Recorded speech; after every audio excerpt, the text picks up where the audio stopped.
If you're of a certain age, you probably remember booting up your MS-DOS school computer and typing in the commands to start up the Oregon Trail. It was one of the few options that let you get away with playing a game as part of your schoolwork back in the day. And between the graphics, the music, and the fact that you could shotgun a bunch of delicious wildlife instead of taking another typing test made Oregon Trail nothing short of an epic adventure. Now, of course, the game hasn't aged super well, but there are some things you might notice about it as an adult that didn't quite come through in your younger years. Wasting wildlife. No matter how much food you bought for the trip, you were almost guaranteed to run out of munchies somewhere around the midpoint. The good news was you could take your little bald self hunting in a fun mini-game, but there was a catch. No matter how much you hunted, the game would only let you carry 100 pounds back to your cholera-ridden, accident-prone family. So why did it let you keep executing animals? That seems like a poor lesson to teach kids about creating waste, right? Well, it's actually an accurate depiction of what happened across the West as humans stampeded their way through nature, which, by the way, had done just fine for centuries under the stewardship of the Native American tribes who called it home. We believed in the myth of superabundance, and it basically said there was so much good stuff in the western part of the U.S. that we could take whatever we wanted and it wouldn't matter. In other words, when your 10-year-old self was gleefully shooting everything that came in range, you were reenacting what your terrible ancestors once did to real animals.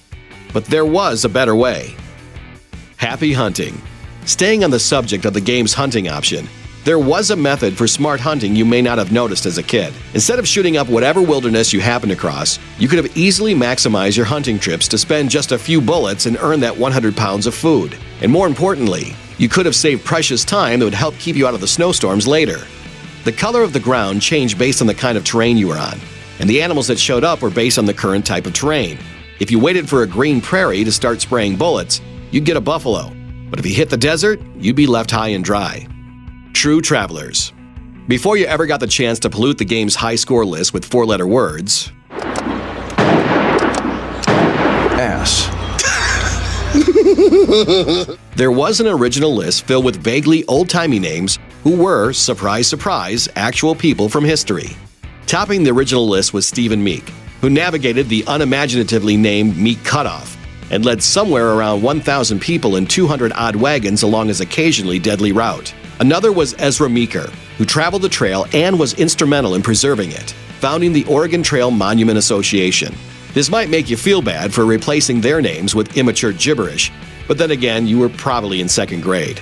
The travelers you met along the way, too, were named after real historic figures. One of the names that pops up a few times is Marnie Stewart, who traveled the trail in the 1860s. And Alonzo Delano shows up a few times to give some advice, too. And he published a book about his experiences on the trail. So these guys definitely knew what they were talking about, even if you weren't listening. Somber stories. Let's face it, the way Native Americans have been depicted in countless movies and television shows is pretty cringeworthy. Hollywood may have bought into the massive smear campaign when it comes to depicting the interactions between settlers and the tribes of people already living there. But you probably didn't even notice the Oregon Trail tried to tell you the truth. Every so often, you'll talk to a Native American when you're on the trail. The things they say are just heartbreaking. One Arapaho says, "When the white man first crossed our lands, their wagons were few. Now they crowd the trail in great numbers. The land is overgrazed with their many animals. Do any white men still live in the East?